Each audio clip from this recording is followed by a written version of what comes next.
empty husk, lifeless, genderless, temporary. The faint purr of a car's engine drew her attention back to the window. A black Mercedes approached the chalet, cutting a path through the snow that concealed the road. The disjointed white cross of the Hakenkreuz emblazoned its door. Jew killers. Stella froze as the Nazi staff car pulled up beside the house. Fragments of memory collided with her mounting apprehension. The gritty-faced capo, a Jew trusted by the Nazis to guard their block of prisoners at Dachau, had stuffed her into the blue dress. The feel of warm wool against her skin as she was wrapped in a blanket and carried the dark trunk of a car. The driver wore the black uniform of the Schutzstaffel and exited first before rushing around to open the passenger door. The man who emerged next stood tall and broad-shouldered in a heavy greatcoat. His presence evoked every aspect of authority, dominance. Even the cane he gripped in his right hand failed to diminish his aura of power.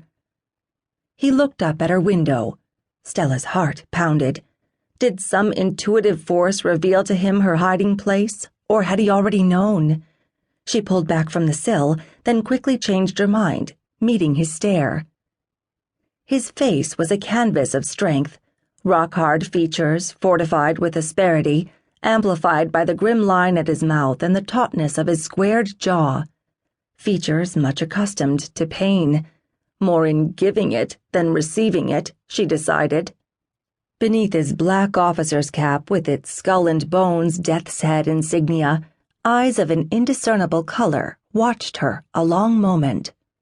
Without looking away, he raised his free hand and snapped his fingers, bringing his driver to heel like a trained beast. He passed his cane to the underling without comment and then strode to the front door. The bells sounded below, and every nerve in Stella's body screamed. She heard the frantic voice of the housekeeper, her jailer, greet the Nazi. Pressing chapped palms against her thighs, she was vaguely aware of the dampness of sweat seeping through the thin cotton dress. Her pulse hammered in her throat as the first wooden step leading upstairs groaned beneath his weight. She'd heard about medical experiments performed on prisoners. Was he a doctor?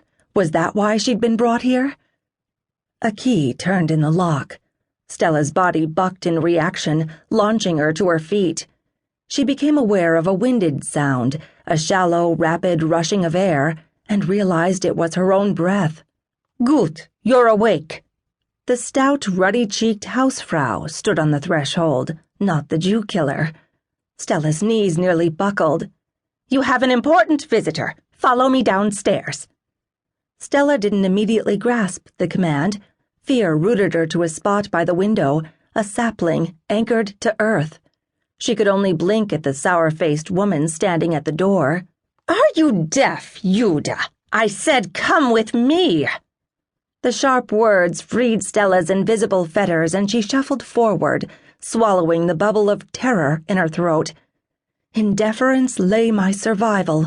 In deference lay my survival." "Your kind brings nothing but trouble," the housekeeper hissed before turning to leave. Stella ground her teeth to keep silent. She wasn't surprised at the woman's hostility. Even the word Jew had become dangerous to utter, deadly. Following the housefrau downstairs, Stella felt panic escalate with each step. She fought it the only way she knew how, by lulling herself into a languid state that had so often shielded her sanity. She became oblivious to the gold-gilt lithographs framed along the stairwell and the moan of warped wood beneath her bare feet. Dust particles swirling in a shaft of winter sunlight from an upstairs window went unnoticed. When pain from a protruding nail on the step finally jarred her benumbed state, Stella blinked and stared down at the blood oozing from her torn flesh. Her chest tightened with flashes of memory, bloody hands, gunshot. "Move!" Like an ill-wakened sleeper, she raised her head to glare at the housekeeper. What was the point in deference? She was already dead inside. Did it matter what they did with her body?